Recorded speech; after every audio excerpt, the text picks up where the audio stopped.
Hello, my name is Nick Pope, formerly from the British UFO Desk, and you're listening to the Galactic Family Podcast. Hey, how's everybody doing in the Galactic Family Podcast world? I am Draconi. I am your ambassador to the stars tonight. And tonight we have a truly spectacular guest, Jeff Woolwine, trailblazing UFO hunter and Phoenix Lights expert. Jeff is a renowned UFO hunter whose groundbreaking research has left lasting impact on the field of UFO studies. Over the years, he's been featured on numerous television programs and news reports, including the UFO Hunters on the History Channel, the A&E's Truth Is Out There, True TV, and several international broadcasts. His work has not only contributed to the major UFO investigations, but played a role in shaping some of today's most popular television series. Jeff was instrumental in the development of the UFO Hunters, and we will now call him on the stage. Hey, how's it going, Jeff? Hey, how you doing? Thank you so much for having me. Hey, it's wonderful to have you on here, Jeff.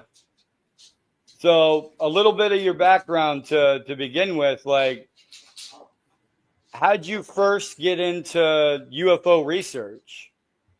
Oh man, that goes way back since I was a kid. So I can remember, playing football out there in my front yard, and there'd be a light orb in the sky, and it was kind of cool too because I was in the fifth grade, and I went to school the next night or the next day, and one of my good friends was a Native American Indian boy. And I asked him, I said, did you see those lights last night? And he's like, oh, yeah, my grandfather says those lights live in the mountains over there. And he points to the west side of Phoenix, Arizona, known as the White Tank Mountains. Oh, and, wow. I'm like, just a kid back then, oh, that's cool, blah, blah, blah. But, growing up, you're seeing them everywhere you go. So it made me go on a quest to find out exactly what was going on. And because I kept seeing them everywhere, and so I was like, "That's I got to get to the bottom of this. I'm not going to go off of hearsay. I'm not going to go off somebody else's book or what they think it is. I'm going to find out for myself." And that's basically what I did. So in 2004, the Phoenix Lights were back, and I saw a newscast and letting me know the lights were back. And so I've been following another sky watcher who was filming the lights on the east side in Mesa. And so I knew that the hot spot was like in Mesa, Arizona. So I traveled out there. I specifically moved out there to try to hunt these things. And lo and behold, it worked. Didn't take very long. And I saw this orange amber orb. And it appeared a few miles out away from me. Another one appeared. And they were going west towards South Mountain. And Wow. So I just basically followed them all the way to the east side of South Mountain. And from there, this is the summer of 2004. And from there, these lights were hanging right over this power plant that's on the east side of South Mountain on Ray Road. And that's a nuclear power plant, right?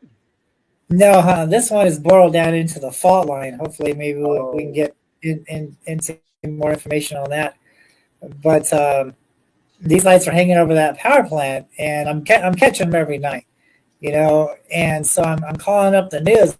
I'm like, hey, is anybody else seeing this? Because they're here, they're right there. And it took the news a few weeks to get back with me, and because I guess everybody else was seeing them, and so we ended up doing about 4 or 5 news stories that summer. And the end result, at the end of it all, they got the military involved. And they're trying to say that we were all seeing flares 150 miles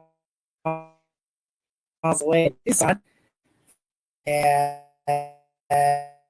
I was like, are we still on? Are we there? Are you still there? Yeah, you're still on. You're just kind of cut a out little for a minute. bit. It's the internet. Are you still there? Yep, I'm still here. It's probably the internet. Yeah, it keeps breaking up. Yep, there you go. You're back. It keeps going in Are and you there? out because you're moving, like Okay. when you move a lot. Okay. All right, go ahead and continue. Sorry. And so the end result was we're all seeing flares in Tucson, 150 miles away, and I'm like, you know what? These lights are right here in the city. They're next to South Mountain, and so at the end of the summer of 2004, I was like, you know what? They're at South Mountain. Let's go to South Mountain. And this is before UFO Hunter Show. This is before Ancient Aliens TV series. This is before Skinwalker Ranch. And so I went out there. And I moved specifically on the east side of South Mountain, about a mile away. And it didn't take long. I saw this black orb come from the sky and go down on South Mountain there on the east side. Oh, and, wow. And so, I'm like everybody else. I'm thinking spaceships, technology, little green men from Alpha Centauri, all that jazz, and I'm thinking, wow, the spaceship landed out there on South Mountain. Let's go check it out. So yeah. I went out there the next day, thinking to find a crop circle or some kind of evidence that a spaceship went down. And what do I find? I find a boulder with a stick figure man looking up at an object above his head, the exact same thing that I filmed the day before. Now, this is interesting, too. So let's go back a little bit. So before I started doing all this, I believe that everything happens for a reason. I don't believe there's coincidences. I believe I'm talking with you today because we were supposed to do this.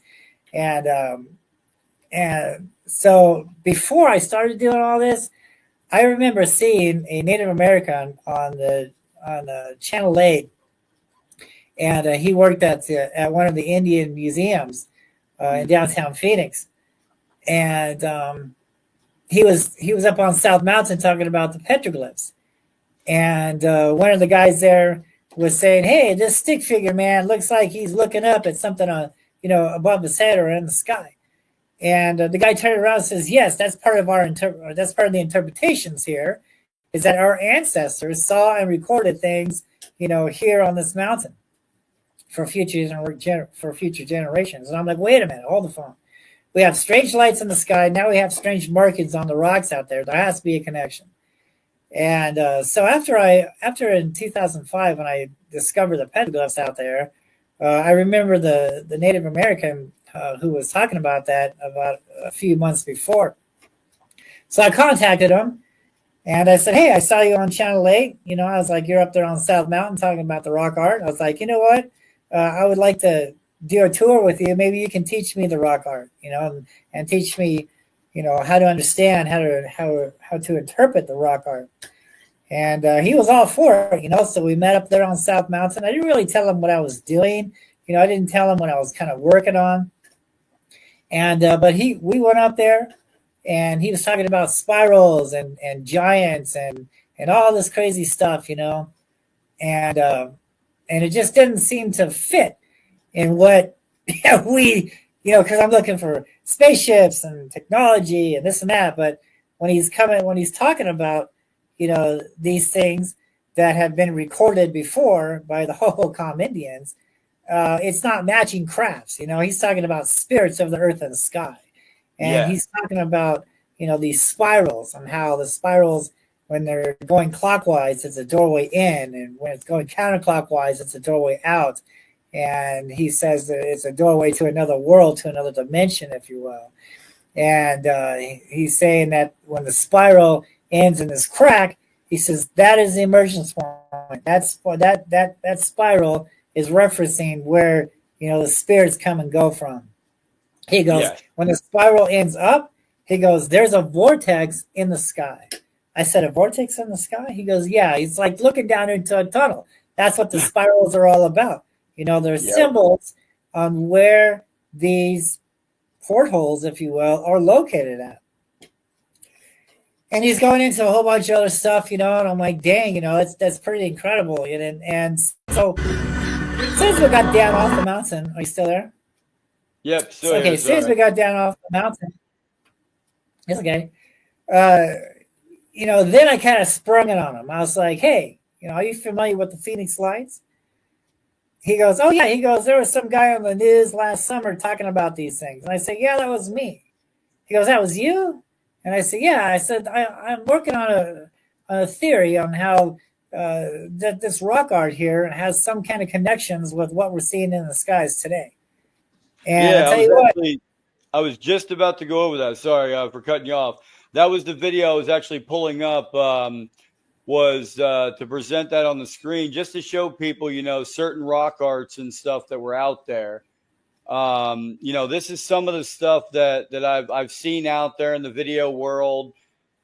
Stuff that they've wrote about, stuff that they've seen, stuff that and there's much more, much more. But these are like just some of the ones that I've seen out there. That have, these are major ones. Big ones from the sky. But they're everywhere. Just so people understand that, what he's talking about, you might not be able to see them, but you will see them from like the sky, or you will see them if you know where to look. Oh, you're talking about the Nazca lines and stuff like that?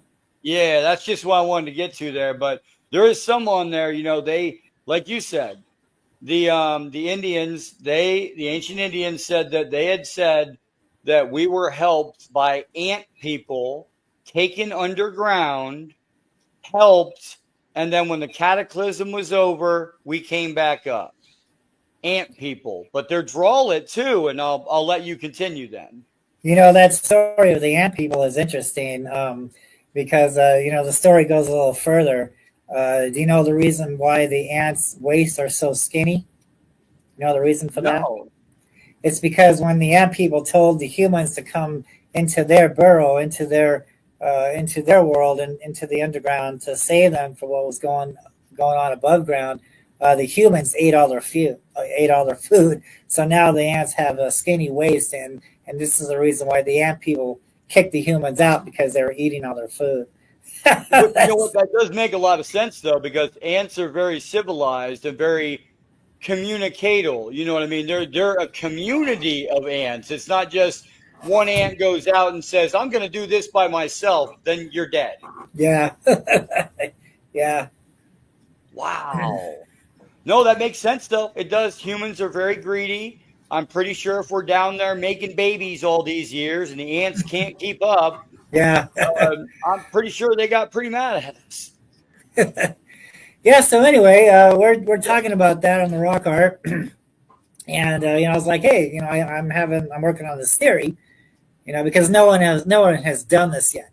Yeah. I mean, the 1997 lights happened in 97, and here we're in 2005, and no one's talking about the petroglyph, connections, or even what the Native Americans are talking about these things, and all the rock drawings that surround Phoenix, Arizona. No one is doing that, so this is a whole new concept, a whole new theory, a whole new investigation on the Phoenix Lights. And but when I told him this, I said, hey, there's some kind of connection, that was it. He stopped talking to me. He won't go on the mountain with me anymore. And it puzzled me for the longest time, until later on when I started talking to some of these other Native American shamans and medicine men and elders. Some will talk to me about this, but then there's others that won't. And then there's others that are just so far-fetched. It's just, crazy, lunatic crazy. But then there's the ones, there are the ones that really understand what's happening here. And, off the record, they will tell me, and I've had that many times as well, too. Off the record, we'll say it, but you can't say it online. And, we might know, but we can't say it. Yeah. And so I soon realized why, he stopped going on the mountain with me. He stopped talking with me, is because this is a type of taboo. This is a scary thing. Okay. This isn't, a good thing. I mean, it's neat that we're seeing lights in the sky. It's neat that we're seeing UFOs. Don't get me wrong, but we have to look at the history of these things.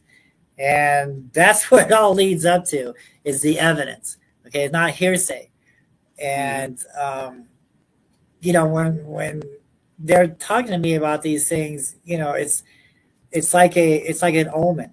It really is. And because look at some of the Native Americans, they tell us we're in the third, fourth, some say we're in the fifth world, and every time the world changes, right? So, and every time a new beginning starts, these things are here to help man. But we need to look at what happened to the last time this happened with the Hohokam Indians. Now let's go over that for a minute. So Hohokam Indians, they were here for 1,000 years. When they first got here, they didn't know how to live, so these things came down out of the heavens, up from the sand world, and they taught the people how to survive. In return, the people used the people treated these things as gods. The same stuff, the same stories that we're getting in Mexico, as far as the Aztec pyramids and the Mayans and things like that. It's the same stuff here in Phoenix, Arizona. It's only natural because back then Arizona was a part of Mexico, so it's only natural that they would bring their religion this far into the country. And I believe that the Hohokam Indians, they followed the lights, much like I did, to these sacred mountains. And so this went on for 1,000 years, and then all of a sudden they disappeared. Not only this tribe here in Phoenix, Arizona, but other tribes around the world around the same time. They were there for 1,000 years. They were masters of their land. They conquered the canal systems, and all of a sudden they disappeared. Now, the archaeologist wants us to believe that they simply, they walked away from this land because of drought. Well, if that's the case, where did they go? Because we don't have any evidence of where they went. But when we look at the oral tradition, and when we look at what the petroglyphs are telling us, because these are prehistoric photographs. This is history that we are looking at here. This isn't just some kind of marking or graffiti. They're telling us a story, man. They want us to know what happened to them and what they were seeing. I mean, they didn't have video cameras back then. They didn't have cell phones. They had stone boulders to record their sightings on where the event took place at. And so their rock art and their oral traditions tell us that these things came from the east. These orbs, these lights, these Quetzalcoatls, the flying serpents, all these things came from the east, and they took these people away. But the story goes on in Phoenix that there were survivors to this. They saw what was going on. And one of the reasons why this all happened is, I kind of went ahead of myself, is, when they first got here, it wasn't a dried up landscape as it is today. It was a tropical-like landscape. I mean, we find evidence of water from, there's water erosion and water weathering all over the mountains of Phoenix. And there's dried up waterfalls on the mountains. So it wasn't always like this. And so that's when, apparently, when the sacrificing was going on, everything was in order. Everything was good. Until one day, for reasons unknown, the sacrificing stopped. And when that did, things started to dry up. Things started to die up. And that's when everything was, the water stopped. Everything was drying up. Everything was Why do you think that is, though? I just think that, because, that's deep. That's heavy. We probably don't, this is probably a family show, but we're not going to go into that. But yeah, it had everything to do. It had everything to do with, with the sacrificing. And the greed and the wanting everything type of thing. They sacrifice humans and their enemies and this and that to these things, along with some other things. It's just like what the Aztecs did with the blood sacrifice. Absolutely. Yes, same stuff. Okay. Absolutely, same. And you know what? I think that the Hohokams, the Mayans were here too, along with the Hohokams, because I find Mayan art along with Hohokam Indian art. So yeah, the Mayans were clearly here in Phoenix, Arizona, and also in Tucson. All over this area. The Mayans were here. And the sacrificing stopped, and that's when things started to die off, and the people are yelling at their elders, yelling at their leaders. Why did you stop the sacrifice? Look, the gods are upset with us. Everything is dying off. Why did you stop this sacrifice? We sacrifice for these things to keep the sun rotation, to keep everything going, to make the gods happy. Right. Now you stopped. Now look what's going on. And then one day, some historians, the elders tell us. This is off the record. You won't find any of this except for in the Phoenix Library, and I'll get to that here in a minute. How did I learn this? I learned this in the Phoenix Library, but we'll get to that here in a minute. And they said that everything died up. Then all of a sudden, these things came out of the sky and started taking these people up into the sky and never to return. But there were some survivors to this, and they hid in caves and they were watching what was going on. And when it was all over with, they vowed never to live in this valley again, never to live in this valley again, because they knew eventually they would have to go back to war with the spirits of the earth and the sky. So South Mountain was called Mount Sepoa back then, Mountain of Mercy. And so before they took off back to Mexico, back to the homeland, they buried all their gold. Okay, there's gold buried in South Mountain. And all the tombs, they covered up all the tombs, and they said that they would never live in this valley again because they would have to go back to war with these spirits, with these Phoenix lights. And so they all took off and went back to Mexico. So for 400 years, nobody lived in this valley. All right, and this is the reason why, when Jack Swelling came over in the early 1800s and he looked down, he saw the Indian canals, he saw some of the Indian structures, he saw the pottery. Everything was still left in place. The archaeologist wants us to believe, well, they simply migrated because of drought. Well, you and I take our belongings with it, but yet the Hohokam people didn't. They left everything behind and simply vanished, right? And that's when Jack Swelling came over in the 1800s and said, hey, this would be good for farmland, and that's how Phoenix started to get started again.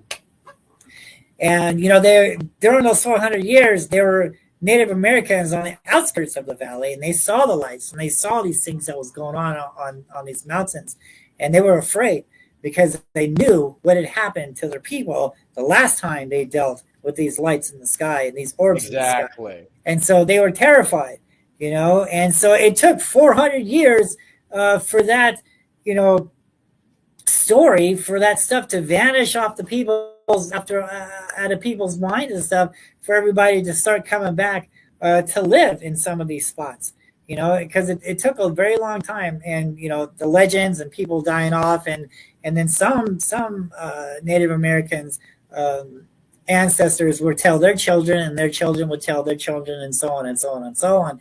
But then some, the story would start to end, and some would tell their children this, and so the story was basically forgotten, until what we have now. And now everyone's back living there, and now we're seeing the lights again. So what does that say about our future? And that's the key here. That's the trick.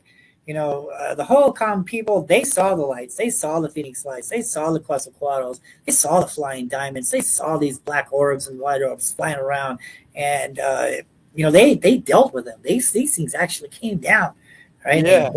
They morphed, okay? And this is not a spaceship that we're dealing with.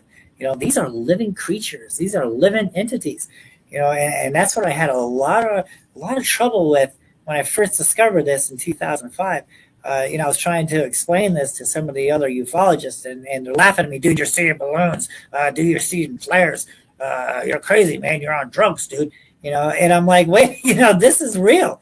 My stuff was making the news. I filmed the first jellyfish in 2005, and that made the news. And then I went on to do another story on this flying snake that I filmed in 2010. And, this was all new to everybody. And when Pat Uskert, he worked for UFO Magazine at the time, and he was in town in 2005, and he was doing a new concept on a new show called UFO Road Trip, and he saw me on the news talking about these things and talking about the petroglyph connections with the Phoenix lights. And he's like, hey, this is a whole new concept on the lights. No one's done this before. Let's go talk to him. And so I ended up doing a 7-page article for UFO Magazine at that time. And then we did the pilot, and I took him up on South Mountain, and I showed him the petroglyphs, and I showed him all my evidence, all these videos that I'm filming. And he's like, dude, you're filming some bizarre stuff, and it's matching the petroglyphs, And so that was the pilot for the UFO Hunter Show and Ancient Aliens TV series. Nice. And about a year later, that's when UFO Hunter Show got started, and they turned it from UFO Road Trip to UFO Hunter Show, and then about the second season, I believe, that's when they came back to Phoenix, Arizona, to do a follow up, to do the episode called Arizona Lights, and they called me to talk about the petroglyphs connections. And I took them up there on the White Tank Mountains because, I mean, it's the same story, whether it's South Mountain, the White Tanks, You can see everything. Camelback. Yeah. It's the same story, same glyphs, but I chose to take them up on the White Tanks because it's better TV. I mean, South Mountain's dry and desolate. It's not really a pretty mountain, but the White Tanks is. Okay, so I was thinking about TV, and so we went up there on the White Tanks to talk about the connections with the rock art and the UFOs. And he's like, dude, the public is not ready for this. You're filming some bizarre stuff. Said they wouldn't let me talk about my discoveries. This was a whole new UFO. No one has filmed a jellyfish before. No one has filmed a flying snake before. We're all talking, spaceships, technology, a V-shaped craft went over Phoenix, with spacemen in it and all this baloney and no evidence of this, right? But here, and my stuff was making the news, and before it made the news, it was analyzed by a video analyzer, and I gave over my copies, because I was working off a high 8 videotape cassette at that time, in 2005, 6, and 7. And so I was giving them all my stuff, so they knew it was real, and I connected it to the rock art, but still they wouldn't let me talk about my discoveries on the channel. And, by then, by 2007, I had discovered so much more evidence. I discovered the fault line and the energy and the changing of the seasons and the tracking of the sun, and so I had all this evidence, and they wouldn't let me talk about it, and so then years go by, because I was the first one to talk about the fault line connections to the energy, because that's what these things are here on South Mountain, is because of the fault line. This is the reason why that power plant on the east side is there, because it's bored down into the fault line of South Mountain. And these lights are hanging right over that power plant, man, absorbing the energy, right? Yep. And they're actually, going in the mountain. And that's when I really figured out, wait a minute, hold the phone here. Because when the Native American was teaching me about the crack, and he says that's the emergence point, I'm like, how can a spaceship get into a crack like that? Until I actually saw what he was talking about, and I videotaped it. I'm like, wait a minute, this is something different. This is a whole new discovery on UFOs. They're actually going in the mountain, man. They're going into the cracks there and some of the canyons there. And so the Native Americans are saying, well, they're going down into the underworld. But on a scientific analysis, they're basically going down into that fault line where the energy is. And so all my stuff is out there, blah, blah, blah, before Ancient Aliens, before UFO Hunter Show. And I'm going to add another name to your list. You ready? Carl Crusher, the petroglyph guy on YouTube, who goes around looking at ancient petroglyphs, Indian petroglyphs. Never heard of him. He just came out 2 years ago, and he didn't have many followers until he started saying that, oh, look at the petroglyphs. Look, they say this. They look like this. They have circles. They have ant people. They drew what they saw. And then once he started saying that, then everybody started jumping on his podcast. But you were saying about the petroglyphs in 2005. Yeah. I was the one that discovered. Yeah, I was the one that discovered all of this, and because of politics, because other ufologists, other UFO hunters, or whatever around the valley were kicking me down and not letting me, get the word out. Spaceships, these are spaceships, dude. And we're not saying Carl Crusher's not a great guy, because he probably is. I've never met him before, but if you go back to 2005 or 2007, Jeff researched this way before, and it's just like, it seems a little strange now that he was fireballed back then, saying, don't you dare put this out. Nobody will believe you, and we'll lose our credit and this and that. But today, it's common knowledge, and psychic soldiers and everything else. You know, you can say anything you want. You could say you went in a mountain and fought aliens, right? Oh my God. Yeah. And here's the kicker.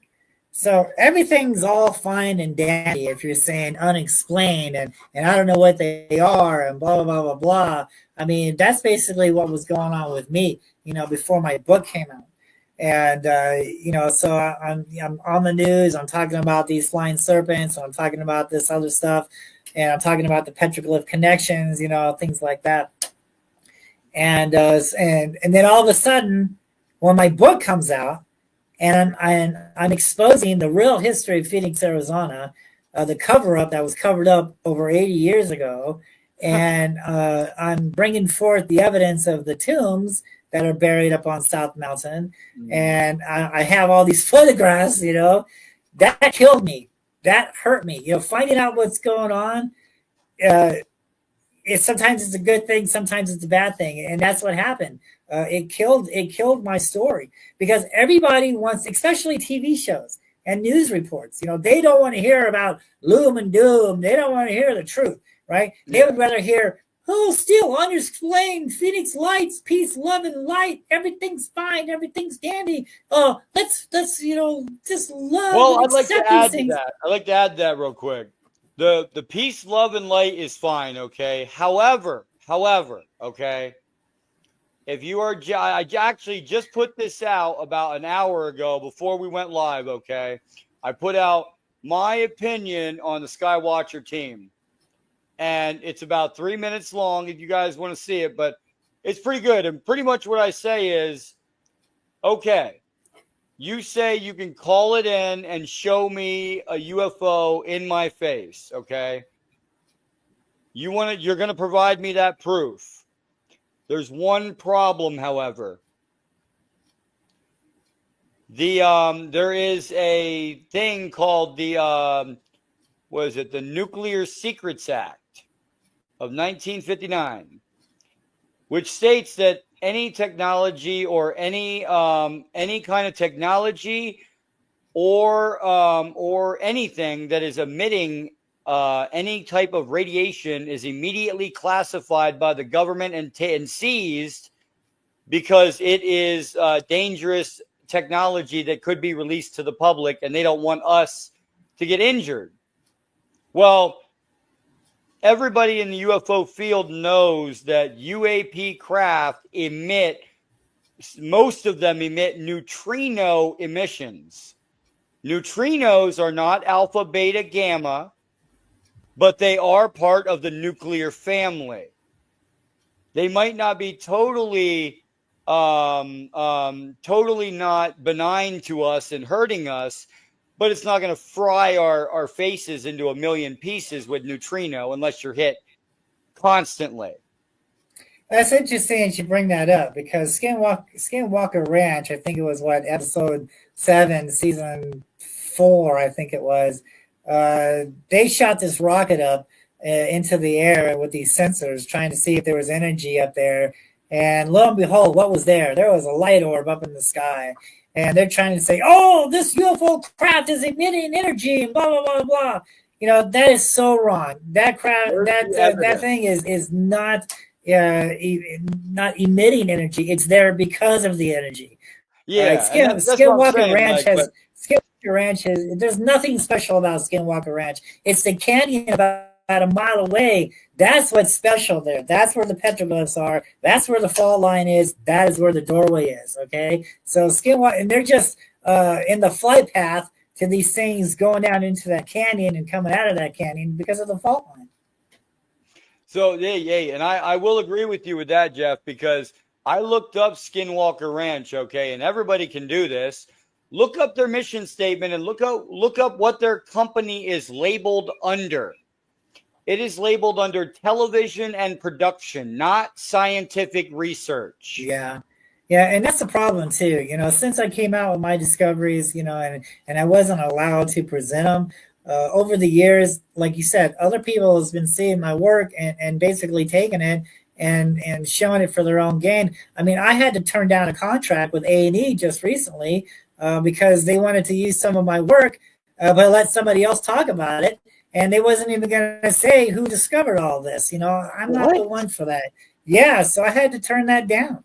I'm like, dude, Listen, my man, discoveries are my stuff, and it's for me to talk about, not for you, to let someone else talk about my research, because this has been going on for over 20 years. Now, look, everyone is seeing these jellyfish. I was the one that discovered this back in 2005. And you know what? This is interesting too, because I haven't really heard from Pat Eskert in years. And then all of a sudden, these jellyfish are coming around. He emails me and he's asking me, and he's like, dude, I go, didn't I tell you? He goes, yeah, I know. He's like, we just couldn't talk about that. He's like, your work was just so controversial, at that time. People didn't know what to think about it, and I'm like, well, this is what happens. So now I'm pushed under the rug, and while all these other TV shows are talking about my work, but not giving me the credit for doing this. But anyone who searches my name on the internet, anybody who searches my name on the internet, and anybody who looks into my research, they know I've been doing this a long time, way before these shows was even a dream.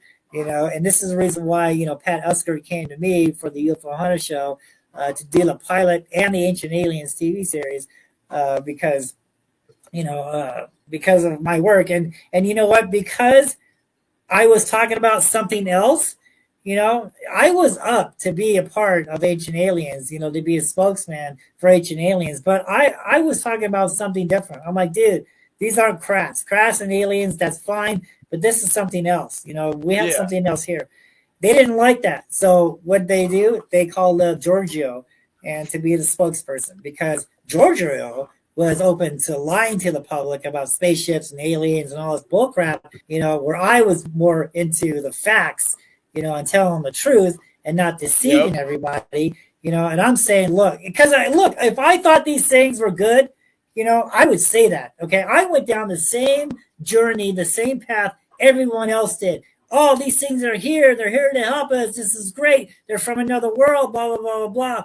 But as my journeys took me, as my discoveries, as my investigations took me down this road, I'm studying the petroglyphs. I'm digging up the information in the Phoenix Library. I'm studying what happened to the Hohokam. I'm studying what's going on in the skies, what's going on out there. I'm doing a 180 on this. It's taking me down another road. Okay, and I'm sorry, I have to go where the credibility is. I have to go where the evidence is. And the evidence of what these things are and the history of these things are telling us completely different things on what some of these other researchers try to say, with spaceships and crafts and technology and all this other crap, but look, there is something else here. And I really think because of the history of these things, this is not a good thing. All right. And there's a friend of mine. He's like, dude, I'm jealous because you're seeing all these things all the time.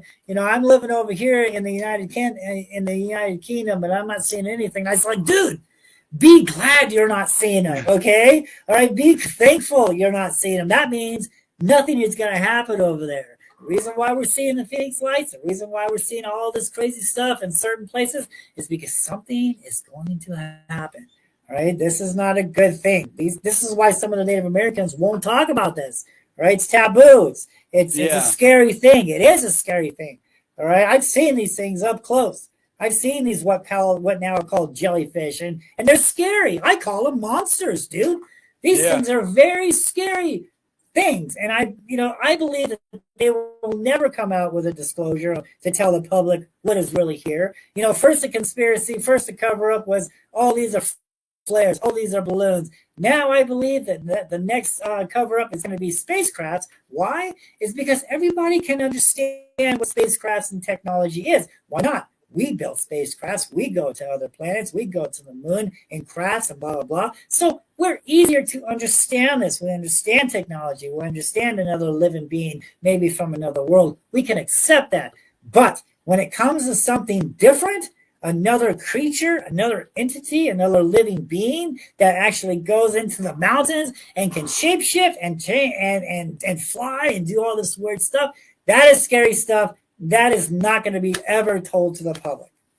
And that's exactly what I say about Jake Barber's team as well, is that listen, along with that, okay, here's another aspect of it. Stephen Greer's been screaming about false flag events, okay, No. which, okay, now, all right, I'm not saying that we do, okay, so if we do, or if we can stimulate a looking like an alien attack, okay, looking like, if we can, theoretically, if Jake Barber sits there and calls down these UFOs and says, I'm going to call one down, and we have one that looks like one, and he calls it down, and automatically they start shooting at us, then they're going to say, then our military is going to shoot at them and say, see, we told you that it was scary and it's a threat. Not all, now, I'm going to say this. Not all aliens, not all extraterrestrials are bad, but they're not all good. The same with humans. It's an alien species, dude. It's like humans. We have good people, we have greedy people, we have bad people. So do aliens. They're their own species. Even if they're another species, they still have their own problems to deal with. Yeah, and here's the thing. So, this is where I see the 3 points of credibility. This is where we can actually verify. One, we can read some of these ancient texts and some of these ancient, carvings from anywhere from 3 to 6,000 years ago, whether it's the Anunnaki text or the Essenes writing.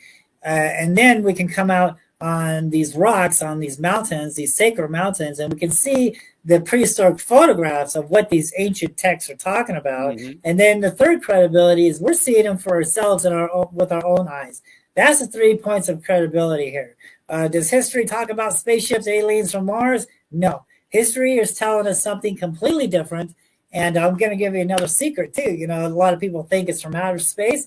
I'm here to tell you this is from inner space. Right? There we go. Me and you are on the same page. These things are actually, this is their planet also. Interdimensional, like not interdimensional being that they came from somewhere else, but interdimensional meaning that they could be right next to you, but in another dimensional space.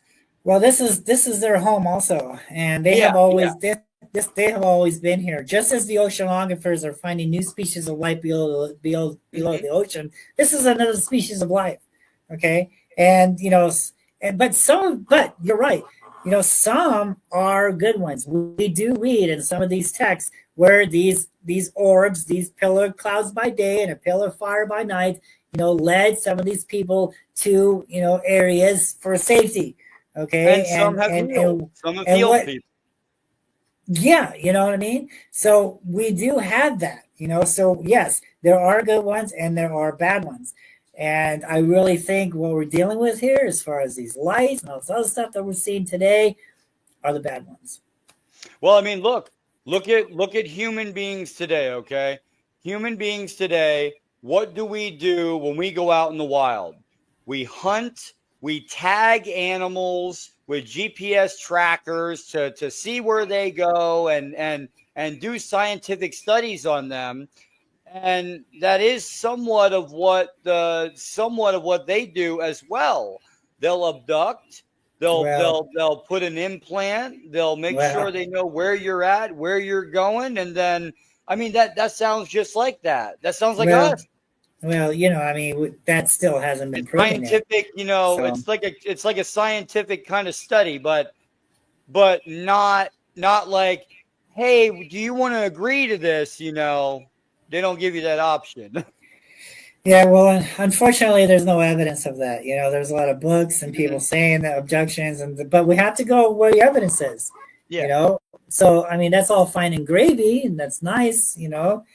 And I'm open to that, right? Yeah. I'm open to space because I've seen some things in the sky that could resemble a spaceship. I've seen a black triangle fly over a South Mountain, and it made a horrible noise, and it echoed through the canyons. Was that a craft? Could be. I've seen flying jacks in the sky. Is that a craft? Could be. But I think what the majority of the public is seeing now, as far as lights and orbs and jellyfish and all this new stuff, these new UAPs, that's something completely different. And this is what the Native Americans were dealing with. And this is happened to them. This is how I found out all this information, because a whole year was going by. I'm up there on South Mountain. I'm finding out that there's different types of rock art from the Mayans and the Hohokams, and I'm finding evidence of altars, sacrificing altars, and I'm finding evidence of giants, and I'm finding carvings of giants, and I'm finding evidence of buried tombs, and I'm like, and a whole year I'm up there on the mountain exploring all this stuff. And I'm like, and the archaeologist, I was on the news with the archaeologist in Phoenix, and he's not talking about all this stuff, but I'm up there finding and documenting all this stuff, and taking photographs of it, but the archaeologist isn't talking about this, and that kind of pissed me off. And so that's when, after a year of discovering all that, that's when I decided to go to the Phoenix Library and try to figure out, some more details about South Mountain. And when I did, I went to the Arizona room. It's like a type of government room, and I had to give my driver's license to see this file. I said, "Give me everything you have on South Mountain," and they came out with this file. It said 1968 and older. And when I opened it up, boom, who's right there looking back at me? But the first park ranger, Charles Hobart, from 1930s to the 1940s, and he was talking about what the Native Americans was telling him about the lost city of Cibola, the lost city of gold, and what happened to the Hohokams and how the Mayans were here. And he writes in his journals that the Native Americans say that the gold buried in South Mountain is as round as the sun and as tall as the highest saguaro cactus. That's a lot of gold, Wow. and there's documents of him chasing people away off of South Mountain looking for the gold. All right. So there's so much evidence of all of this.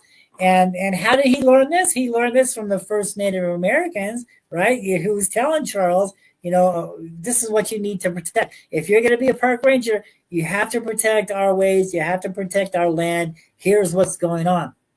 So he wrote a huge, big article on this, and in a way, it was kind of the downfall, because he's telling people about the gold and all this stuff. So now, he's chasing gold seekers off the mountain trying to dig up these tombs. And then, so why is South Mountain a government park? What's the reason? What's the reason that South Mountain is a government park? Why not make a mountain a government park? Why not make the Superstitions a government park? Why not make the Camelback or the White Tank Mountains a government park? Well, because South Mountain holds gold in there, holds stuff we're not supposed to know about. All right. So if we go in there and start digging stuff up, we're going to go to prison. All right. And now, I can tell you what, there are cameras. Hold on. There are cameras out there on South Mountain somewhere, and they're watching all these tombs. And how do I know this? Because, I've gone to some of these areas, and the next day I'll find a horse and a dog, horse track and dog track of all the locations that I went to. So someone was watching me, right? And every time I go to this main tomb over there, there's an airplane circling right there. So they are monitoring what's going on out there. Have you found any other civilizations with around that area other than the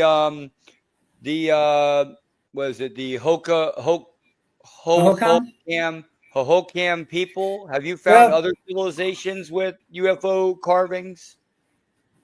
So it was the Hohokams, and the Pimas. The Pima Indians consider themselves ancestors to the Hohokam. But and they're the ones that named Hohokam. And what does Hohokam mean? The people who are gone, the people who got taken away. All right. But I really think that the Ho'olam tribe is more inconclusive, is more in hooks, has a more ancestry to the Hohokam than the Pimas. But the Pimas named them the Hohokam, so there we have it to this day. And then after the Hohokam, there was the Hopi tribes, and they came in and they saw the spirits in the sky. Yeah, they would carve stuff on sacred mountains, but not all mountains are sacred. So the ones that we want to, if you're going to go look for UFOs, the first thing you want to investigate is the petroglyphs. Where are the spirals at? Spirals are the doorways. Where are the anthropomorphs? Anthropomorphs is just a scientific name of shapeshifter, strange things in the sky above these figure men's heads. So those are the mountains that we want to look for. Granite has a lot to do with it also because granite holds energy. And then there's other mountains where it's just talking about hunting and gathering or ceremonies, kachinas and dances and things like that. So those are okay mountains, but the holy ones, the sacred ones, are the ones with the spirals and the anthropomorphs carved on it. So where did you first discover this jellyfish looking creature? Like, what was your day like? I mean, you walk outside and you look up and you're like, holy expletive, like.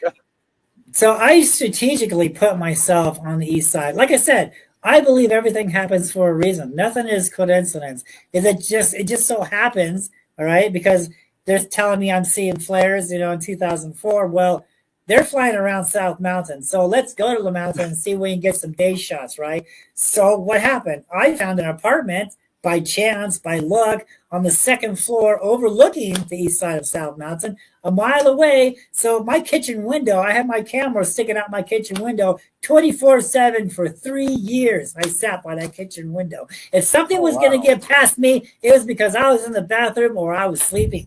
All right, that's how dedicated I was to this. And that's when I learned about the sun and the light and shadows and the equinox and the solstice. And I learned that sometimes these beings were here on certain months, and then other months they were gone, and then other months they would come back. And then I realized. Did you ever look at, if they're here certain months, have you ever looked at there's a theory out there about the solar radiation cycle between the sun and the earth, that when it becomes stronger, that the solar radiation can connect to the Earth's magnetic field and be a gateway or a doorway, or is that something also? Well, that's interesting. So, okay, so I live in Tucson now, and now I'm studying Mount Lemmon. I mean, and so I'm again. I'm sitting right in the middle of these two mountains on the end. I'm looking at the Lemon, and then I'm looking at the Recons. I'm right here in the middle of these mountains, and we're getting off topic. We were talking about the jellyfish for a minute. Yeah. So let me tell you what happened before we get into all that. Before we get into the Tucson lights. Let's keep it here in Phoenix for a minute. I saw these things coming down from South Mountain, and then, I was a single dad, so I had to get my kid up for school. And while he's getting dressed, I'm looking out the window. I have my camera ready, and lo and behold, this black spider looking thing was up there coming my way. And so I jumped on the camera, 1, 2, 3, camera lit up, boom, I'm filming it. That's when it dropped down out of the sky, flew past me, and then zigzagged in front of me and went across the mountain. Oh, wow. And then when I zoomed in on the thing and slowed it down, the thing had skin, and it was changing shape as it was moving. And this wasn't a balloon, and drones wasn't available to the public back then in 2005. And this actually made Video of the Day on News Channel 3. Scott Davis, a producer of Channel 3, just loved that video. And so he made it Video of the Day. And that was the very first documented jellyfish UAP ever in the United States, was in 2005. It was, what was it? I think it was like in February. February. Mm-hmm. Yeah. And then from there, I ended up filming the flying serpent and things like that. And it was cool too, because like later on, I put a filter on that spider, and you can actually see on how it uses the energy to propel itself through the sky. If you go on my YouTube page, the Phoenix Lights, you can go on some of my shows that I talk about, and you can actually see the energy that this thing is producing. And it's cool too, because when it flips over on itself, it stops the energy. And then as soon as it gets down this way, boom, it shoots the energy out and it starts flying again. So, I mean, it's crazy stuff, man, and this is the reason why, the UFO Hunter show and all these other shows, it was too bizarre. This was never filmed before, so. Yeah, exactly. I mean, it's like it's just something that you went out and you were like, holy wow, like you're Yeah. at the right spot at the right time. You got Yeah. it. And that's the thing with these people. Like they sit there and they say, well, show the evidence, show the evidence. Okay, here it is. And then they say, oh my God, that's too weird. We can't put that on TV. Well, that's the Yeah. evidence. Why Yeah. wouldn't you put it Exactly. on TV? Exactly. I mean, it was just a theory up until Yeah. that the Native Americans saw and recorded UFOs and put them on the rocks. It was just a theory up until that point in 2005.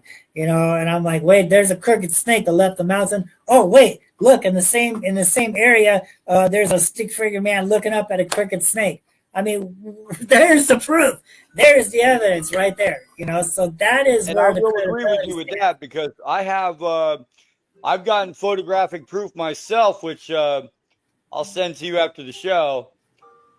I took photographs of a living light snake that was in the sky that was just floating around above my house. I'm looking at it and I'm like, what is this thing? Because it looked like a line at first. I was like, oh, it might be a cloud.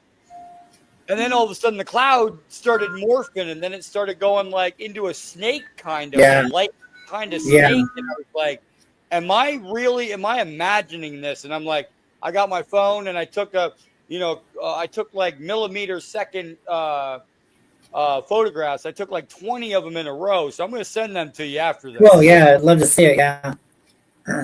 So, back to your question on all the sun patterns and energy and stuff. Okay, so now I'm living in Tucson, all right, and I was living, over there. I was still kind of overlooking the mountain, and every once in a while we'd see a light fly over the apartment and go down on the mountain over there, Mount Lemmon, or the Catalina Mountains. So we have Catalinas in front of Mount Lemmon, all right, and so but these things are mostly coming out of Mount Lemmon behind the Catalinas, and so. It was just every once in a while, and I'm always looking, right? I'm always my window's right there, so I'm always watching. Even late hours of the night, before I go to bed, I'd scan the skies real quick. I never saw anything up until May 10th of last year. What happened May 10th of last year? That's when the aurora lights was being able to see, and the northern lights was able to be seen. And the only way to see it here in Tucson is you would have to take a picture, and the aurora lights would be you could see it through on the photograph, but you couldn't really see it, with the naked eye. But that's what was going on. The aurora lights, the northern lights, was here in Tucson and other places that it wasn't supposed to be. And so my wife is out. This is at 12 midnight too. And so my wife is out there taking pictures and seeing the aurora lights, the colors.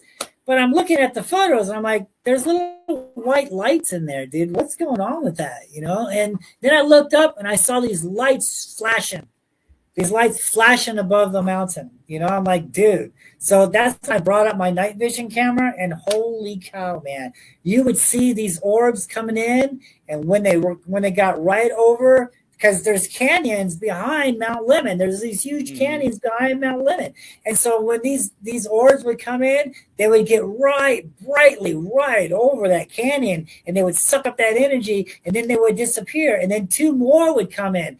It was crazy, man. I ended up following these things all the way from the west side all the way to the east side, way past out of Tucson. And they would come in on May at 12, and then by the time October was around, they were way the heck out of Phoenix or out of Tucson, coming in at 4:00 in the morning, and that's when it dawned on me. Well, okay, what does the aurora lights do? What's going on? How are we able to see them? Well, it has the ions and the electrons. Okay, these particles that the sun produces, constantly on the earth. I mean, we can't see it. The aurora lights are pretty much here all the time. You just can't see it, but these energy particles is always in the air. Okay. And so when these particles are right over these major spots, these major mountains with fault lines, and especially with oceans have fault lines. That's why they're talking about UAPS coming out of the water. Well, they're coming out of the fault line, right? And so when these ions and electrons are just hanging around, with nothing to do, these orbs like Pac-Man are coming in and sucking up that energy. Walk, walk, walk, walk, walk, walk, walk, walk, eat that energy, and they get real bright. They get bright, and because that's what the Phoenix Lights was doing in 2004. They were slowly moving over that power plant. They were getting real bright, sucking up that energy, dude. Then they would disappear. Then more would come in and suck up that energy, dude. And that's what's going on here. This mountain behind me that you see, okay? That mountain there, that's the mountain I'm talking about. They were coming in and oh my God, absorbing that energy, okay? And then right after the spring equinox, okay, and so I followed them going over each canyon, May, June, July, August, November, September, all the way to October, 12, 1, 2, 3, 4 o'clock in the morning until the spring equinox came around, after the summer solstice, and then they're totally gone. And then now the spring equinox is here, and the sun has changed positions. And so now these things have changed positions. So now I'm filming these lights at 7 o'clock coming in over here on the east side of Mount Lemon and the Recon, because I'm kitty corner with both these mountains. I'm at the corner of Recon and at the corner of Lemon. All right. And I'm seeing them going in the east side of the Recon and Mount Lemon at 7 o'clock at night. And then at 9 o'clock, they're coming out on the west side of Tucson Mountains. Big, bright orbs, holy cow, because you can barely see them over here at 7 o'clock. Why? Because they haven't sucked up the energy yet. Yeah. So basically what they're going down over here, they're tiny little orbs, whatever, and then they're going underground, they're absorbing that energy, and then they're coming up at 9 o'clock, and by then, their tummies are full, dude, and we can see them with our naked eye, man, and it's crazy. It's good stuff, man, so that's what I've been doing, almost every night as much as I can. I'm going out there again tonight, Well, here's another question. Then I can then I'll add at the end what I think it is. But what do you think these craft are? Biological, technological, or interdimensional? And I know we covered interdimensional a little, but what do you think these craft actually are? Well, then again, you're saying the C word. Okay, we don't say the C word. Okay, these are not crafts. They're not spaceships. What are these unidentified phenomenons? Are they biological, technological, or interdimensional? There we go. So the only way to explain this is these ancient scrolls. Okay. Okay. And what does the scrolls tell us? The scrolls tell us that they were cast down. They were thrown here, right? So all the stuff that we read in some of these, I don't want to start, I don't want to get religion into all of this because I don't believe in religion. But when we look at what these ancient texts are telling us, as far as Moses and especially Genesis 6, when it talks about the Nephilim and the fallen angels and the giants and all this stuff. Well, you know what? That matches the petroglyphs out there. So we can read about that. I talked about that in my show with Moses. We can read about that. Mm-hmm. We can read about that in the scrolls. But now we go out to South Mountain and these other mountains, Mount Lemon out here, it's talking about what these scrolls are telling us. Okay. And it has the giants. There's evidence of giants out there on South Mountain. I've already covered that. I discovered the evidence out there. I've discovered the sacrificing altar. All the stuff that we read in Genesis 6 is the stuff that's carved on the mountains here. Mm-hmm. So this is what I truly believe. These are living beings. These are living creatures. Each light is a living being, is a living creature. And right now, they're absorbing the energy. Even they don't know when the exact time that they will be needed again, right? But they know the time is close because they see how things are escalating in the world. And so more and more is coming. This is the reason why more and more people are seeing them to this day, is because things are progressing in the world as far as, especially when mankind goes to war with each other. I mean, look at the Foo Fighters in World War II. These red lights are chasing around these World War II airplanes, and everybody thought it was another technology from the enemy. until 30 years later they found out it was something not from Russia or not from Germany, not from the United States. It was something completely different. So every time mankind makes war with each other, these things are heavy. These things start to come out because that's the point. That's the reason why they're not coming down and saying, "Hey, we're here." It'll make mainstream news for about a week, but then all of a sudden, people got to go to work, they got to go to school, they don't got time to worship these beings, right? But if something was to happen where mankind needed these beings to survive, and one anthropomorphs, shapeshifts, jellyfish, change shapes, makes himself look like a human, and say, "Hey, I'm the one you've been waiting for 3,000 years. All these lights, these are my angels. I'm here to help you." Okay. And so a lot of scholars, a lot of, ufologists, they don't want to look at that, but that's where the evidence is pointing. Well, I will say I 100% I agree with you on the biological portion of it, because when I was 16 years old, I was abducted by a mantis-like being. I went through regression, hypnosis, which wasn't until later after, because I know sometimes regression hypnosis can put memories there as well. So I had this done many years later. The ship or the craft that I was in was a living spaceship, and it was 2001. I was 16 years old. Me and my mother got abducted, and they were mantis beings, but I already know. When I was inside the ship and I was able to move out of a room, and I went around a corner.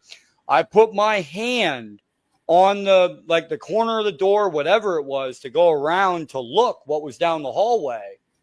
And I just remember, if you put your finger on the inside of your mouth and you feel how it feels all sticky and then all that, that is what my hand felt like on that doorway. And I was like, that is really strange. And then, that's when I woke up after, then I didn't have anything else memory wise until, years later, when I went through regression and did the whole thing. But point being, I 100% agree with you that those are not, if you are able to call down a craft like Jake Barber says, I believe that the ships are like their horses. Okay. The ships are like their horses for the Indians, okay? The Indians use horses, right? The Indians, the horse is a living being. The Indian rides the horse and it goes where it needs to. The alien or the extraterrestrial being or the interdimensional being, they have their own special type of transportation, be it living, non-living, technical, but I believe biological, because it would make more sense to have it biological, because if you run into a problem anywhere in the universe, biological can start to repair itself. You don't have to we got to patch the metal on the outside of the ship. No, it's biologic. It's going to grow back. Yeah. And so that's a different phenomenon there. So I believe we're dealing with two different things here. We're dealing with what you were talking about, and then we're dealing with these auras and lights and jellyfish. Yeah. So there's many things kind of flying around here that are here now. Yeah. Oh, yeah. And that's what I'm saying. Like, you've got, if the Indians will use horses, and we look at, if you got cavemen that saw Indians coming at them with horses, they're like, oh my God, these men, they came at us with these dragons that snarled at us with they would have said something. They rode like these horses with flaming armor, but it was really painted red, like it was how you interpret things is how they come out, but there is some truth to this, because with the petroglyphs, if you, like you did the history back into it with the Indians and everything, they told you specifically, probably, and I understand, or they told you specifically that they wrote down what they saw. They didn't write down fictional writings. They saw it and they said, oh my God, that is important. somebody needs to remember this thousands of years later. I need to write this on this rock. And they wrote down exactly what they saw. It wasn't fictional at all. That's what they saw at that time. There's another secret that really hasn't been talked about, but because it's just so far fetched that no one really pays this attention. Yeah. But the Native American folklore tells us that they were secret words that they would say to move objects in the air. As a matter of fact, the one point I'd like to bring up is the Superstition Mountains. Everyone is so concerned about the Lost Dutchman's gold mine out there, but to the natives, especially the Apaches and the Howokons and the Pimas, they tell a completely different story about that mountain. They say that when the flood was coming, because the giants were here in the Valley of the Sun, the bloodthirsty giants, and the biblical flood was coming. And so the lead giant took his people up on this huge stone, and he used these magic words to raise this mountain up, but the water kept coming. And he used his magic words again to raise the mountain up, but the water kept coming. He used these magic words so much that by then it was as huge as a huge mountain, but the water kept coming. So in his last bit of strength, because he didn't want his people to drown, he instructed all his people to go up on top of that great hill, up on top of that mountain. And before the water came in and drowned them, he turned everything to stone, everyone to stone. And that's when the water stopped. And to this day, you can look upon the Superstition Mountains and you can see that water line where the biblical flood had stopped. And up on top, you can still see those giants still turned to stone. And the story goes on to say that the holy people, because kids by them, after the flood, the settlers started to come back, things started to come around again, but the magic words were still available to the kids, and the kids were using these magic words to move mountains and stuff around.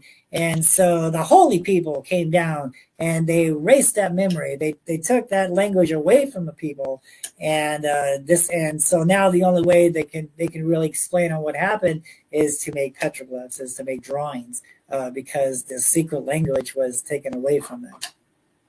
Geesh, that's a lot to just think about right there. It's heavy, yeah. I mean, but it makes sense, because if you look at history and everything that's happened and everything that's been brought up, it's all there. We can see it for our own self. I mean, yes, if you read the Bible and if you saw Moses and back in that day, I'm not saying it was wrong. I'm not saying he didn't do it. Okay. But what I'm saying is that if you went back to Moses' time and you followed behind him when he had that staff in his hand, right? And he parted the Nile River when he struck it down, and it parted the Nile. Back then, that is like mystical technology from the gods. But today, what else does that story say? What else does that story says that the pillar of cloud was behind him, and when Moses raised the staff, that thing went across the way and open up the waters. So if we look at that book as technology. If we look at that book as a type of history of the world, it explains on what these things are. Oh, yeah. Okay. Take the religion part out of it and just read it and think of it as a history book. And when you do that, all the answers will come to you. And that's where, the answers are. Yeah. That's what's matching up. Because we have those ancient texts talking about this. We have the ancient texts talking about this. And then we have the petroglyphs on the rocks from the first Native Americans who are talking about the same thing. Exactly, man. Like you go back, you have it written down. It's on the history books. It's written on the rocks. They wrote what they saw. They didn't write fictional writings on the rocks. They had to write what they saw because that was passed down to generation. And plus, like you said, some of those symbols also on those rocks are like there's certain secret symbols for stuff that they knew what it was. Like here be gold, or here is a spot. Here's a spot you don't need to go. You know what I mean? Yeah, or portal. The circle portal. Yeah, I talked about this on my last show on how to understand the petroglyphs and it just and some of the antlers, right? Some of these crazy antlers of the deer are actually maps on the hill. Is actually trails behind the deer where Yes. it's carved at. So you look at the antlers and then you look behind the antler or behind the rock where it's carved at, and it's Yep. actually trail markers. And the coyotes and the animals, if they're looking in a direction, you want to follow that because that'll take you to the next story. Yep, exactly. And that's exactly what you do. You go from one Mm-hmm. story to the other, but Yeah. it's factual. You Mm-hmm. can factually back it up with all the stuff you see. A Native American comes up to you and says, "Hey, our story is this. I can point you where the rock art is." You go to the rock art, you get it studied, you look how old it is, you get it carbon dated, and then all of a sudden you're like, "Holy my God, this is 20, 30, 40,000 years old. This guy was telling the truth." Yeah. Mm-hmm. Yeah. But how, And but how do you feel about the recent government disclosures that are coming out right now? Okay, I can sit there and I can summon down UFOs, which, okay, like I told you, if it is a living craft, okay, and it's like a horse to an Indian, okay, I can kind of believe that they might be able to do it because the craft is like I don't want to say dumb, but it's like it's a tool to be used that's organic for them to fly through. Okay, that's all I want to say. It's like a tool to be used, but it's organic. So if they can connect to the ship, okay, maybe they can make that dumb ship, land on the ground. But when they come out, they're gonna be really pissed when they see about 100 guns pointed at them. You know what I mean? yeah, that's interesting So how too do you because feel? well, I mean, so Hey, you uh will never get canceled off this show, brother. Period. this stuff so the Indians didn't survive, didn't last long, and there's depictions of the petroglyphs of the Native Americans shooting bows and arrows at flying serpents and flying orbs in the sky, but that still didn't help anything. These things still was able to take them away, and also there is another story up there that's really hard to find, but the petroglyphs talks about this, and yeah, when we go back to India, okay, and we study the Vietnamese, right? The Vietnamese, so there was like this war out there between the good entities and the bad entities, right? And so the trophy was mankind. And so the good entities was using this magical staff, right? And it was able to shoot at these bad crafts, uh, and obviously the good ones won because we're not still enslaved by the bad ones. But the story goes on to say that the good ones left the weapons in certain places around the world because they knew eventually they're going to have to come back and reuse these weapons to fight these things once again. And so when we take that story into consideration, and then we go up on South Mountain and we see a depiction, a wall panel of a Native American with a bow and arrow, and he's shooting up at an orb. And then right next to him, we have a stick figure man with many different arms, and he's holding this staff and he's shooting up at a flying serpent in the sky. That's interesting too. And then we find out that there are things buried on South Mountain.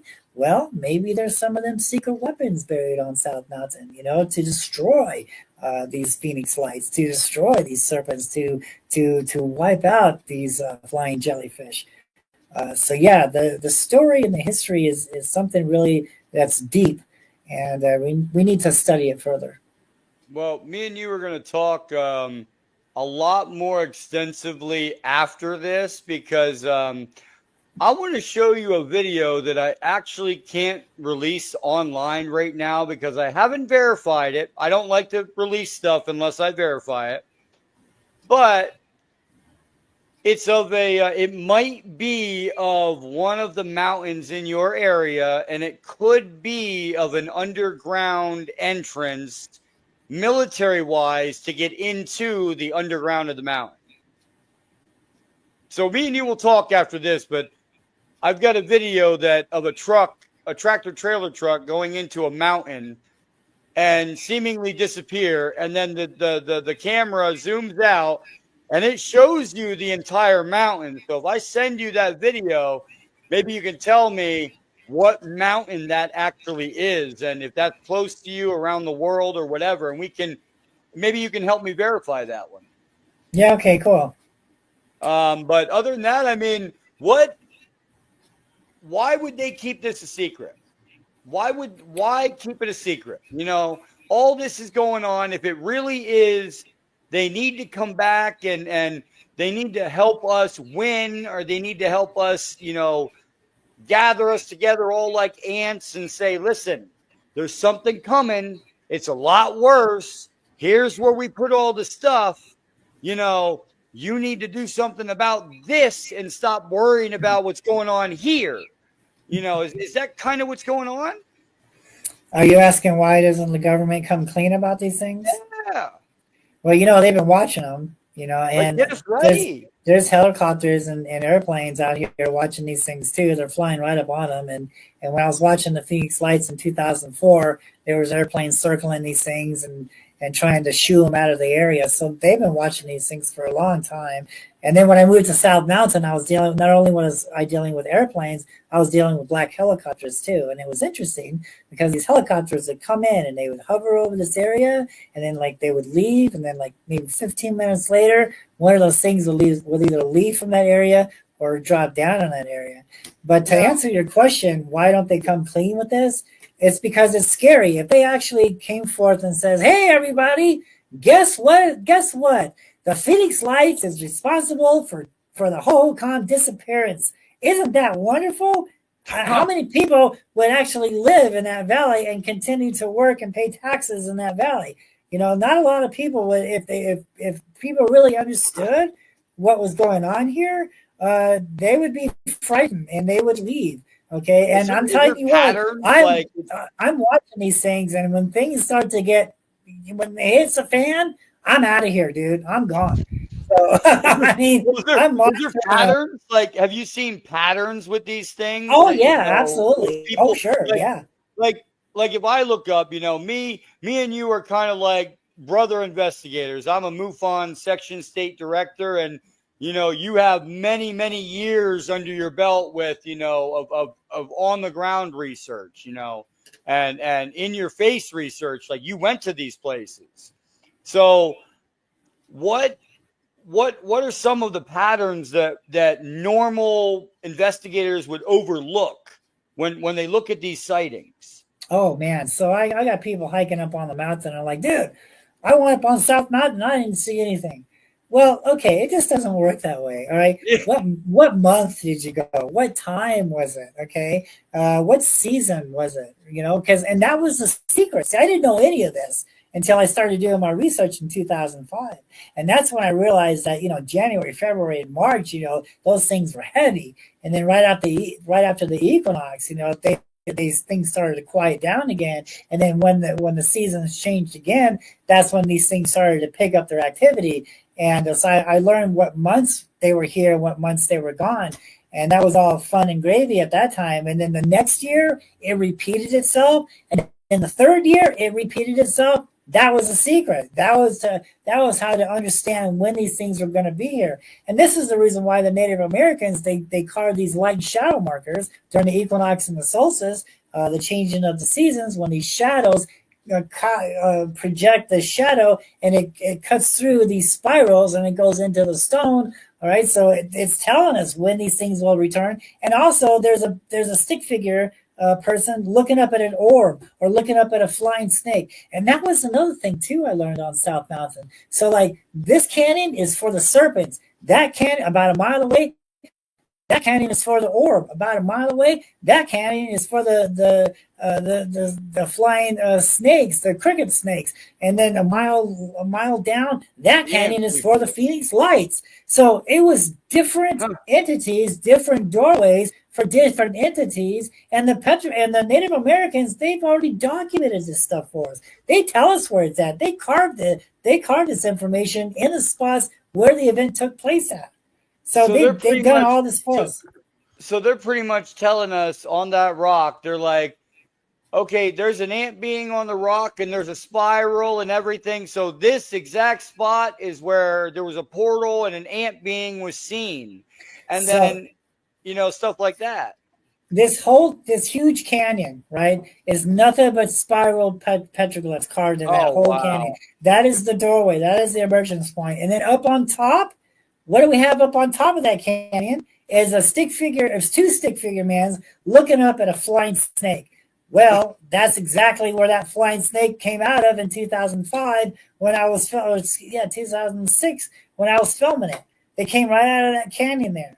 So they've documented all of this. We just need to sit back and have an open mind and understand what they're trying to tell us. And when you do, that's when all the answers will come into play, and that's when you're going to start seeing them also. So what's the frustrating aspect? Let's turn another page here. What's the frustrating aspect of being a UFO investigator today?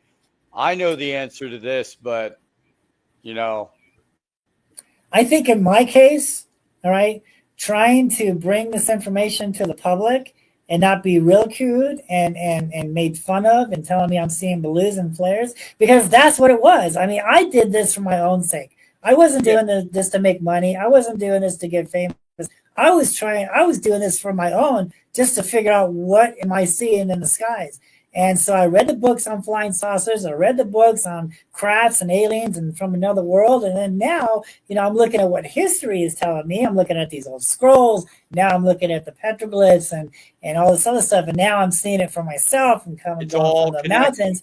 And I'm trying to, once I discovered this and I proved it, with the rock art, not only with the rock art, talking about what I filmed in the sky, but what the archaeologist is drawing in his books. And I filmed the exact same thing. I'm bringing this to the other ufologists, to the other sky watchers, and they're telling me, dude, you're seeing balloons, and the UFO Hunter show is telling me you're filming bizarre stuff. We can't talk about that, and then all these people come out now and say, oh, look at the jellyfish UAP that I photographed or I videotaped in Iraq. Well, the jellyfish UAP term was yours. Yeah, and actually, back then we called them tadpoles. Yeah. But I mean, you claimed that term though way back in 2005. Yeah. I was trying to explain to all these other people, look, spaceships and crafts, that's okay, but there's something else here too. And they just, my block list is higher than my friends list. Okay, you know what I'm saying? Dude, those are flares. Those are balloons, man. You know what, dude? Are you back in the third grade? Do you really understand what a balloon looks like in the sky and how just in control of itself and just flapping everywhere? Look at this. This thing is in control of itself. It's going against the wind. Oh yeah, that's a balloon, dude. Yeah. You know what I'm saying? It's like, dude, okay. You sit there, okay? It's like the Indian and the horse, right? Like I said before, that's exactly the way I think of an extraterrestrial and their craft, as an Indian and a horse.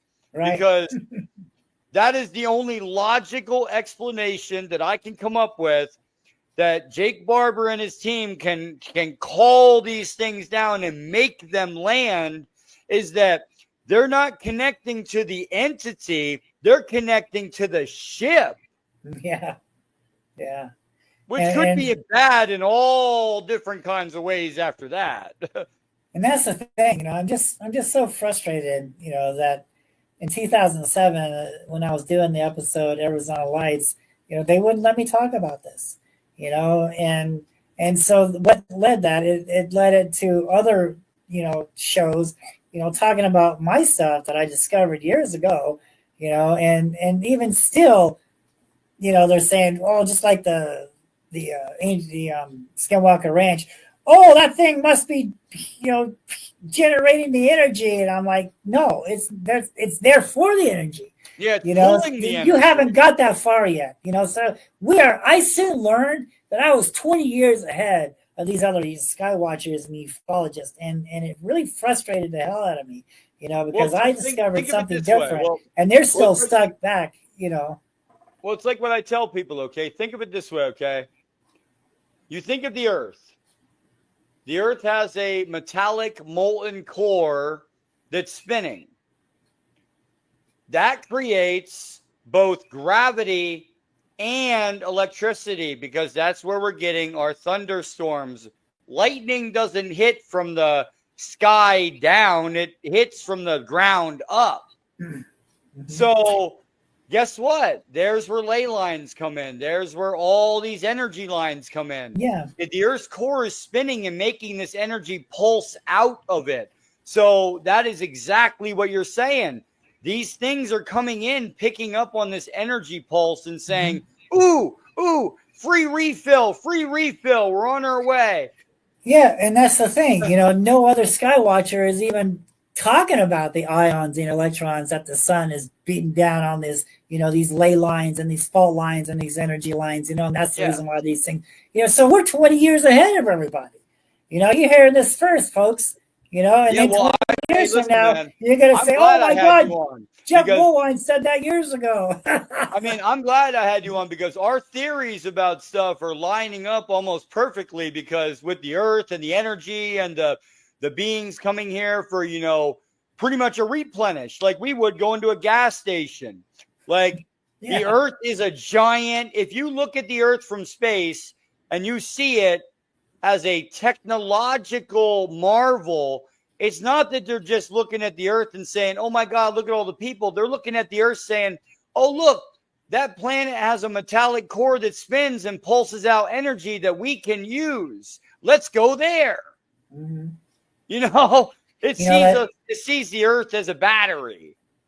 It's interesting too, because that telescope that's way out there now found a new planet with lights on it. And they're even saying that planet, it's about the size of Earth, maybe a little bit smaller, I think, or bigger. Mm-hmm. I can't remember. But it's got a sun going around it, and it says it could possibly have season changing. And here they found these lights on there.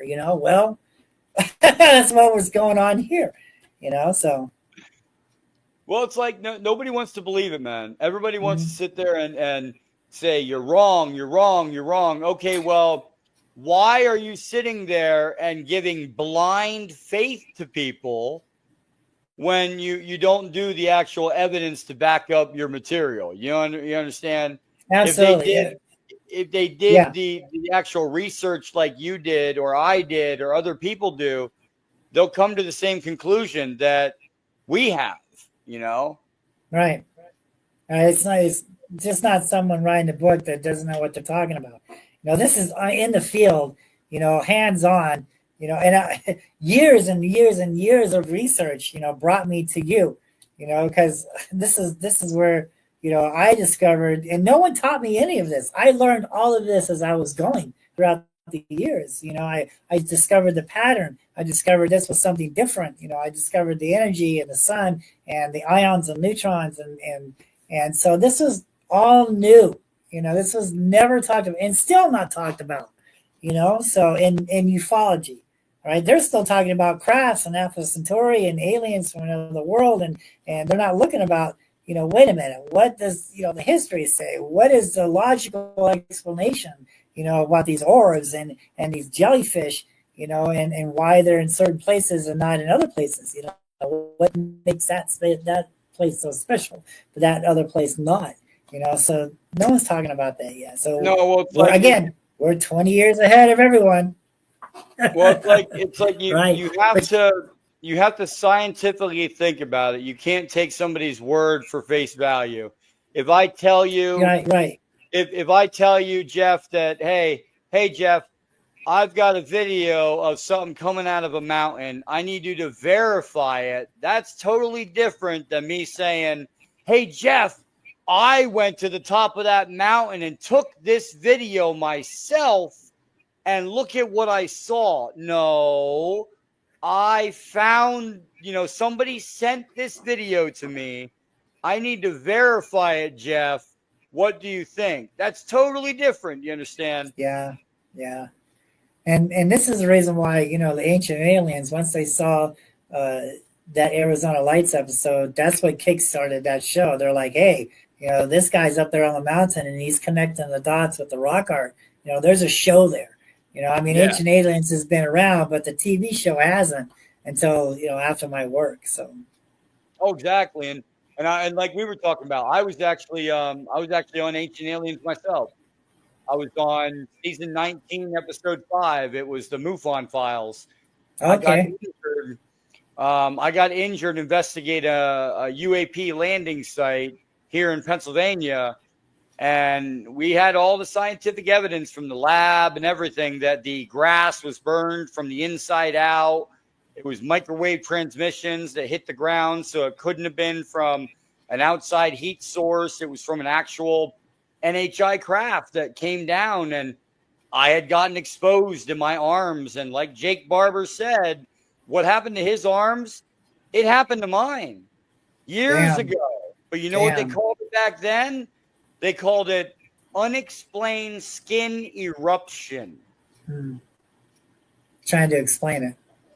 Yeah, trying to explain it away is what the doctor did. And I guarantee you that's exactly the explanation that they gave Jake Barber in the beginning. Unexplained skin eruption. Yeah. Until it came with all the other evidence. Right. But they wouldn't even listen to me in the hospital. And I had the evidence. Yeah, exactly. I had it in my hand. Absolutely. I had an EMF meter. I had an EMF meter in my hand, on my arm. And it was coming up with readings. And they looked at me, the doctor looked at me and said, well, we don't know about the calibration of your machine. We don't know that machine is actually coming up with the right readings. We don't know this. We don't know that, even though it was right in front of their face. Yeah. Yeah. They explained it away. Yeah. But that's the problem that we're going to run into, Jeff. Down the line, me and you can do all this all day long. And like I said, you will never be canceled, blocked, or anything on this show. Thank you. I appreciate it. Put out, Jeff, hey, send me a text message. Send me an email. Send me a Facebook thing. I'll have you on the next day. I'll have you on that night. You know what I mean? Yeah, thank you. I appreciate it. It ain't no big deal because you know what? You're not talking about anything that nobody else isn't talking about. Jake Barber can come out and say, I'm going to call down a craft. I'm going to do this. I'm going to do that. And his YouTube channel now has over like 100,000 subscribers, but he hasn't shown anything. Yeah. Like, okay, you have Gary Nolan that goes in there and says, hey, I'm a doctor. I seen what happened. The guy was in distress when he was calling in this UFO, and we can correlate that with what the cameras picked up in the sky at the same time. But you can't go any further than that. You can't say he 100% connected to that craft. You can just say the evidence points in that direction. That's it. Right. That's what we can do. Yeah. But when we do that, they shut you down. Yeah, and all this, CGI stuff is actually hurting ufology, because it's taken away from what's really here. So yes. all these stories and things that, people aren't able to prove is actually hurting ufology. So yes, and that just sucks. So yes, no, and that's one thing that I do on this podcast is if I put out a video, say I get a video tonight, and they want to put it out tomorrow, and I don't have enough time to verify it, I'll still put it out, but I'm going to put it out and say, I was not able to verify this video. This is the video. If anyone has any comments about it or can tell me about it, any more about it, let me know and I'll put it out. Yeah. But if I verified it, then I'll say, hey, I went to Jeff, you know, me and him looked at this photo. He's an expert when it comes to this. And Jeff said this video is valid. Then I will come out and say, hey, we researched and did a deep dive in this and it's valid. It's verified. That's the Right. difference between me and other podcasts. Yeah, that's great. Cool. Thank you. But I know you got to go, man. You got a couple things you got to do. You always go out there on the mountains every night and do your thing, which is awesome because. Well, it's cool now because, you know, like I said, everything happens for a reason. So I didn't want to move here to this spot.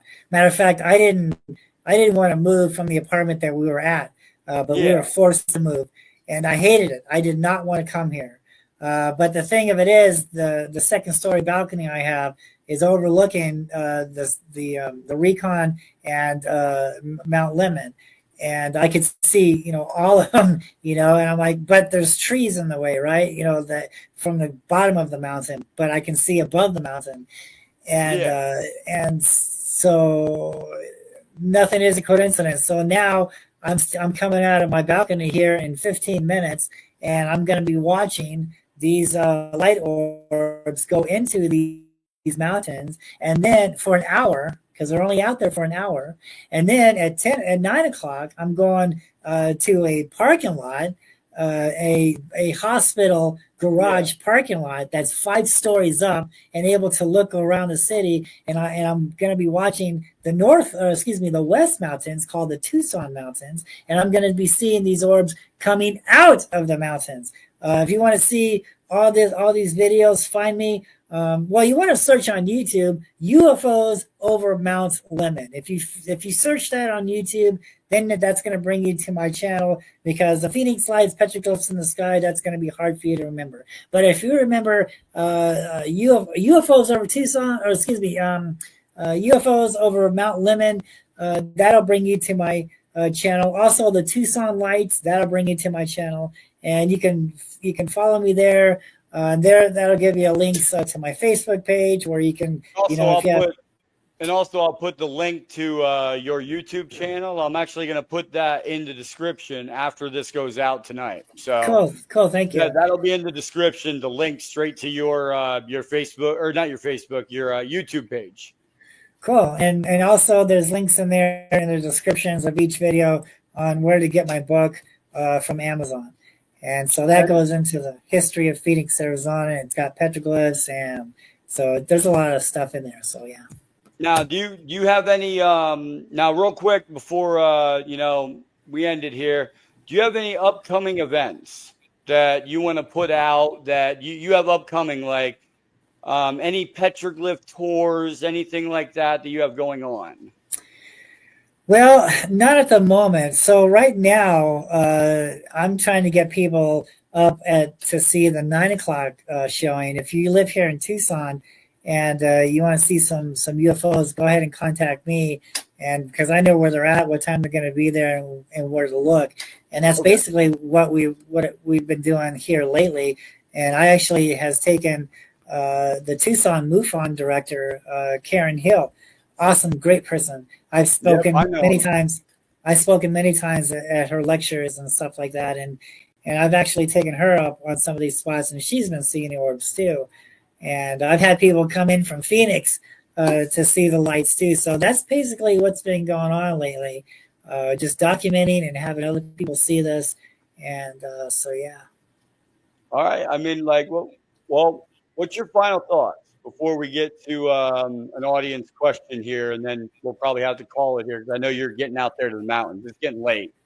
Yeah, I gotta start watching in about 10 minutes from now. So yeah, I got 10 minutes. All right. I think what we really need to do is we need to understand the Native Americans' point of view, not the far-fetched ones, but the ones that are really talking about spirits of the earth and sky. I think we need to understand the petroglyphs a little bit more, and take everything as a grain of salt. Even what I'm saying, don't believe me. Go out there and investigate what I'm saying. Okay, go check it out. This is a new topic. So, just don't believe me. Go out there and I'm explaining on how to see them, where to see them, what the Native Americans are talking about, the petroglyphs. Go out there and do your own research. Don't rely on somebody else's books. Don't rely on somebody else's videos. You do your research for yourself and you get the answers that you are looking for. Because when you seek, you will find. And that's exactly what I did. And this is exactly why I'm here talking with you today. It's because I did not believe on what other people were talking about and hearsay, but I went on what I could prove and what I was discovering. So, and I can do it, so can you.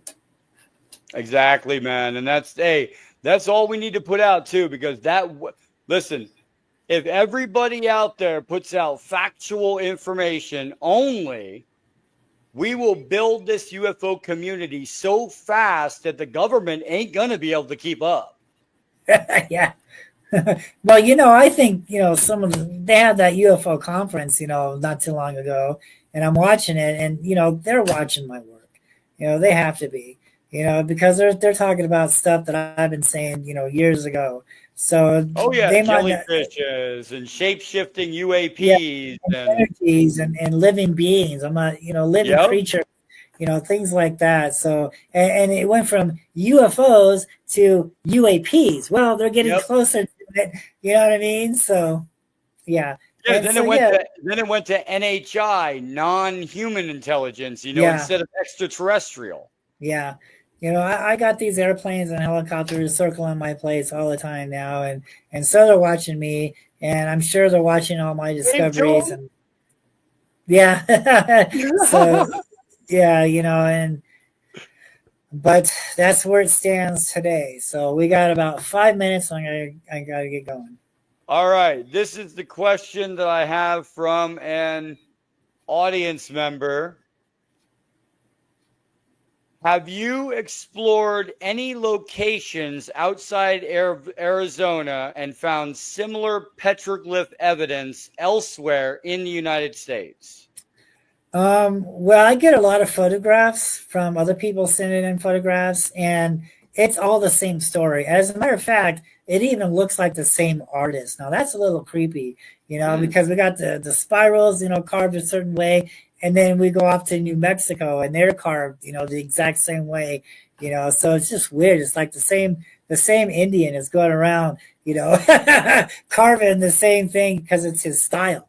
That might bring a whole new science to the petroglyphs there, what you just said, and we said it first here on Galactic Family Podcast, Jeff. There you go. You're gonna go out and you can sit there right with these petroglyphs, and we're gonna document the actual what it means, what the meanings are. Well, you've already done that, but it's like what actually happens with a petroglyph, like this and that, and why the meanings of it were there. You've done it already, but it's just now coming out, and I don't understand. They don't want to have it come out because of the fact that we're gonna have too much control over it, or well, one of the reasons why they stopped using me is because I found out some old history that was buried,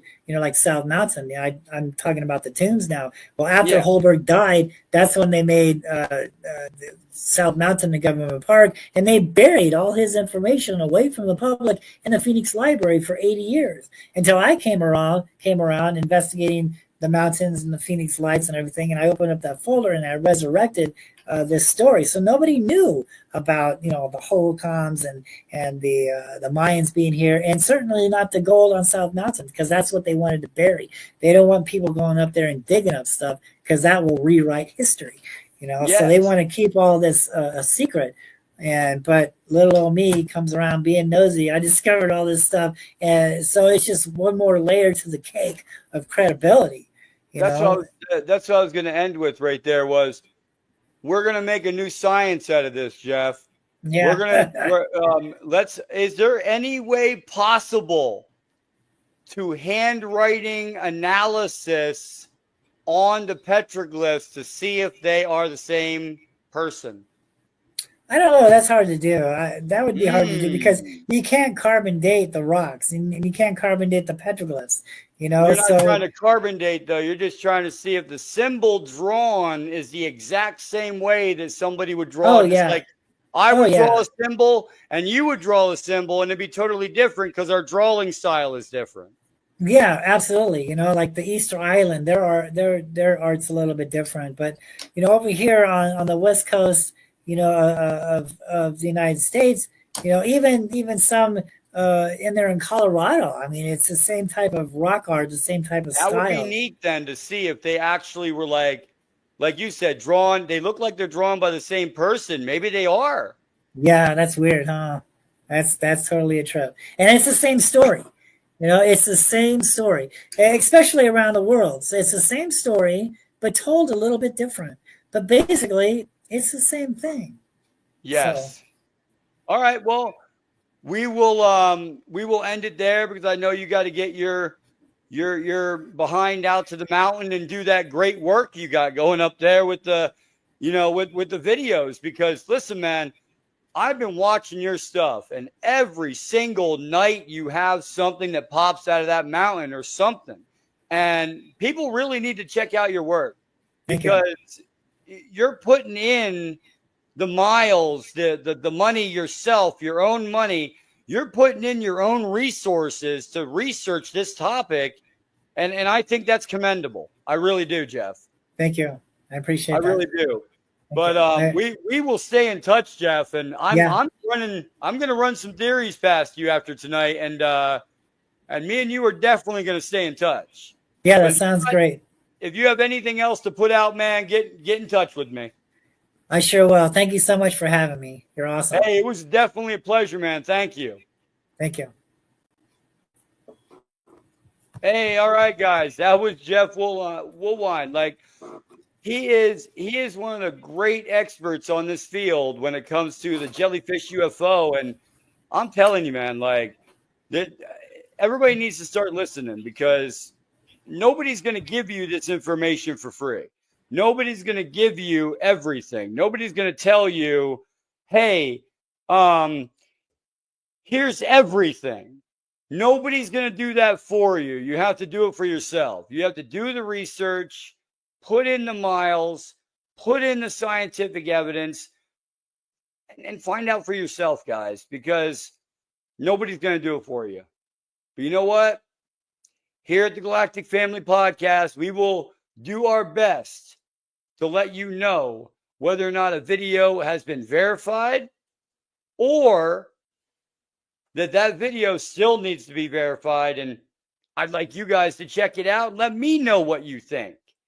That's the difference between me and other podcasts. But Galactic Family, hey, there's nothing more than I can say about anybody. I don't say bad things about people. I say, show me the proof. Show me it. And I, as a human being, will think this through and come to a conclusion. That's what everybody should do on their own. Thank you, Galactic Family Podcast, and have a wonderful night.